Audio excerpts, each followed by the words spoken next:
மா கிளம்பிட்டு இன்னும் மூஞ்சி எங்கடா கிளம்ப சொன்னேன்? எங்க கிளம்ப சொன்னேன்? அது கடத்து போகுது. இது என்னடா இது? என்னடா இது? இந்த செல்ல ஏன்டா அப்படி சுக்குநூறா உடைச்சிட்டு இருக்க? ஏன்டா? ஏமா நீங்க ஏன் உடைச்ச?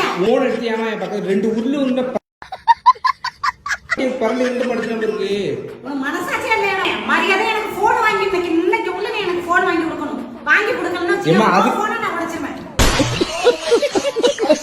நம்ம அம்மாவுக்கு போன் வாங்கி கொடுக்கறதுக்காக நம்ம மன்னார்குடியில் உள்ள பூர்வியா ஷோரூமுக்கு தான் வந்திருக்கோம். இந்த சாம்சங் 07 5G மொபைலை நீங்க டெய்லி 30 rupees பே பண்ணாலே வாங்கிக்கலாம். மொபைலை கையில பிடிச்சோன்னே செம ஸ்டைலிஷா இருந்துச்சு. இந்த மொபைல் பாத்தீங்கன்னா 3 கலர்ஸ்ல அவைலபிளா இருக்கு. பிளாக், லைட் கிரீன், அப்புறம் லைட் வயலட். இதோட பேக் கேமரா பாத்தீங்கன்னா 50 MP மெகா பிக்சல் கொடுத்திருக்காங்க. ஃப்ரண்ட் கேமரா பாத்தீங்கன்னா 8 MP மெகா பிக்சல் கொடுத்திருக்காங்க. இந்த மொபைல எடுத்த போட்டோலாம் அவ்வளவு சூப்பரா இருக்கு. இந்த மொபைல 6000 mAh பேட்டரி கொடுத்திருக்காங்க. டிஸ்பிளே பாத்தீங்கன்னா 6.7 inches கொடுத்திருக்காங்க. இந்த மொபைல் பாத்தீங்கன்னா 6 years OS அப்டேட்டும் கொடுத்துருவாங்க. 6 years செக்யூரிட்டி அப்டேட்டும் கொடுத்துருவாங்க. மொபைல் யூஸ் பண்றதுக்கு அவ்வளவு ஸ்மூத்தா இருக்கு. இவ்வளவு ஃபியூச்சர்ஸோட ஒரு அஃபோர்டபிளான பிரைஸ்ல வாங்கணும்னா நீங்க சாம்சங் கேலக்ஸி 07 5G வாங்கிக்கோங்க. நம்ம பக்கத்துல உள்ள பூர்வியால.